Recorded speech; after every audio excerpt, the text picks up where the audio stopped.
Hello, welcome to الكرامة News Service, and we start our top stories with the current affairs in Libya. Unknown gunmen kidnapped a Libyan citizen from Sabha city in an armed robbery while he was getting out of a bank in the city. A security source says that the kidnappers were an armed group who was also stealing the amount of money that was in possessions of citizens before he was kidnapped. The source noted that the security forces could not identify the perpetrators and the citizens' data because the hijackers were aboard a four-wheel vehicle with opaque glass. And still in Libya, the armed forces and الكرامة or dignitaries in Derna-dominated Bab Tobruk area known as التاسعة after fierce battles against terrorist Daesh elements in the city. A source said that the clashes erupted after the IS rushed from three districts towards التاسعة area and Al-Fatah east of the city, noting that the battle is called as a Nahrawan battle.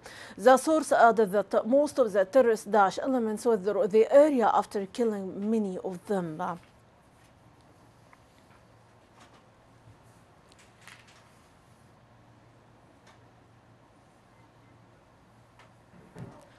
Parliament member Tariq Al-Jroushi said that the parliament will resume next Monday its meeting in Dar es Salaam Hotel in Tobruk after finishing its maintenance. Al-Jroushi added that the sessions will be broadcasted live and there will also be a live recording of members' attendance before the start of the meetings, stressing that the security mission will be assigned to two factions of the Arab Libyan armed forces. Concerning the amnesty law, Al-Jroushi stressed that the quorum was complete in yesterday's session, during which the vote on the law was accomplished in presence of 99 members and that the parliament approved the terms of the amnesty law. Moreover, he noted that the authorized law consists of 11 articles which were separately voted on. The parliament member noted that the law should include all Libyans except for those who committed terrorism and corruption-related crimes.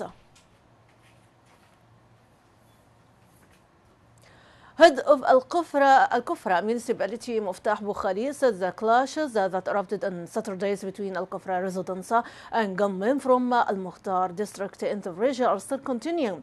Bukhari noted that the clashes began after indiscriminate firing of bullets on those who tried to approach their area, killing 9 people, including a child, the matter that angered residents of the area. He added that the clashes killed more than 15 people so far and injured several others. And now about immigration. The bodies of 14 migrants were disembarked in the port Messina today from the Irish Navy ship in India that also brought to safety 453 survivors. Rescues found the 14 dead on a boat late off the coast of Libya with more than 500 others abroad. An Italian Coast Guard spokesman said, giving no details about how they had died other than they had not drowned.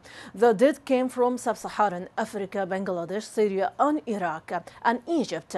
The international NGO Médecins Sans Frontières (MSF) sent in a team specialized in migratory journey with fatalities to assess survivors.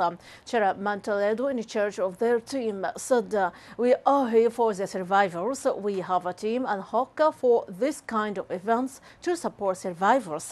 Death has been caused by the inhuman traveling conditions with 500 people on a small boat. Those who died were traveling in the hold of the boat," Montaldo added. About the 14 who died during the journey, some 150,000 migrants have reached Europe this year, most landing in Italy and Greece, and more than 1,900 have drowned during the crossing, according to the International Organization for Migration. And now to Algeria. Algerian Interim Minister Noureddin Badawi warned of the deteriorating security situation in neighboring countries of Tunisia and Libya and its repercussions on instability in Algeria. Badawi noted that the unstable security situation in neighboring countries demands rising level of awareness and coordinating with the security institutions, particularly the Algerian army, to maintain security, stability, and future of the country. Arab League Secretary General Nabil al-Arabi said that the Arab League condemned statements by some Iranian officials against the Kingdom of Bahrain. Al-Arabi stressed the Arab League's full solidarity with Bahrain as well as its condemnation of the extreme Iranian policies based on interference in the internal affairs of the country in the region. Moreover, the Secretary General stressed the importance of the Arab League resolutions which called on Iran to adhere to its stated desire of improving relations with the Arab countries by adopting practical and concrete steps. Now about Yemen, a car bomb exploded outside an Ismaili mosque in an eastern district of Yemen's war-damaged capital Sana'a today, killing 3 people and wounded 7, a security source said. The terrorist Daesh group claimed responsibility for the attack on the AI al-Fatayah al-Hatimi mosque in Nangam district, describing it as revenge for what it called Ismaili support for Yemen's dominant Houthi movement. Ismailis are a minority Shiite sect, as are the Shiite community whose interests the Houthi group says it defends. The blast was the second bombing in Sana'a in 3 days. A bomb exploded underneath a passenger bus in southerly Dar es Salaam area on Sunday, killing 3 people and wounded 5. No one has claimed responsibility for that blast, but a number of previous such explosions in the city and elsewhere in Yemen have been claimed by extremist Daesh group in recent months. The Houthis have been fighting for all months against Saudi-led coalition that has been seeking to restore to power President Abdrabbu Mansour Hadi. Meanwhile, Hadi made his first visit to the newly established King Salman Center for Relief and Humanitarian Works in the Saudi capital, Riyadh. The visit coincided with Oxfam announcing that more than 6 million people in Yemen were on the average of starvation. And now from Syria, the United Nations mediators in Syria's civil war proposed today inviting Syrians to take part in UN-led working groups to sort out 4 big issues since the warring parties were not ready to hold formal peace talks. Mediator Stephen de Mistura told the UN Security Council that the groups would address safety and protection, political and constitutional issues, military and security issues, and public institutions.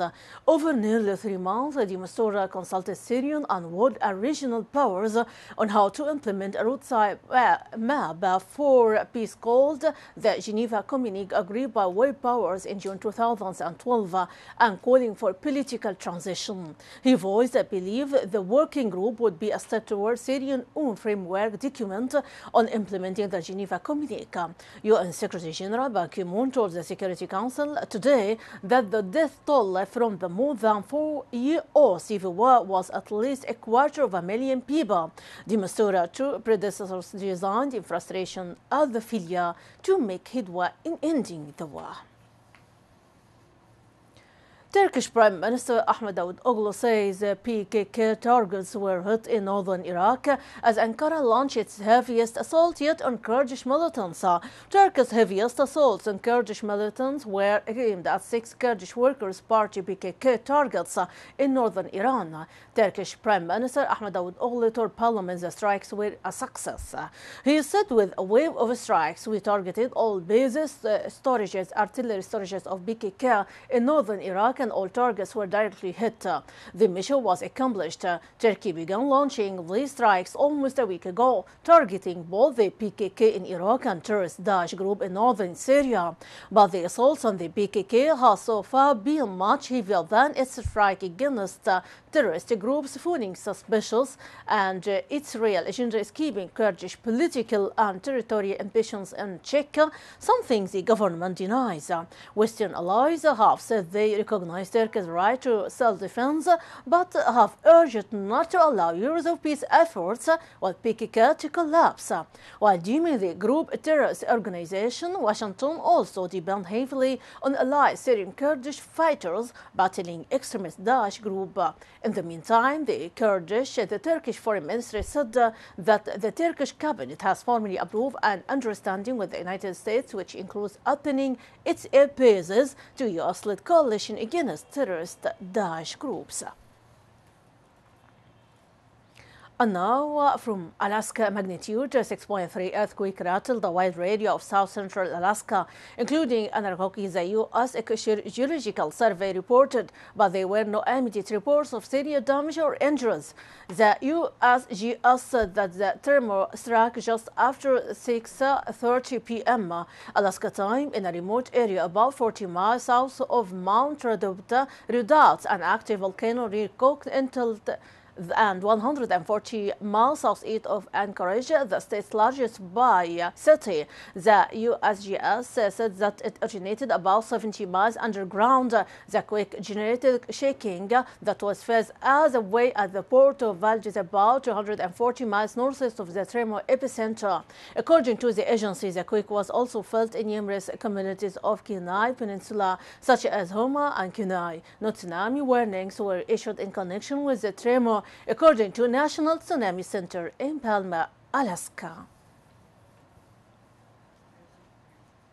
My audience, that is the wrap-up of our top stories for today. For much more, you can check our website www.watalkarama.tv. Thanks very much for being with us. My greeting, Rانيا البليدي.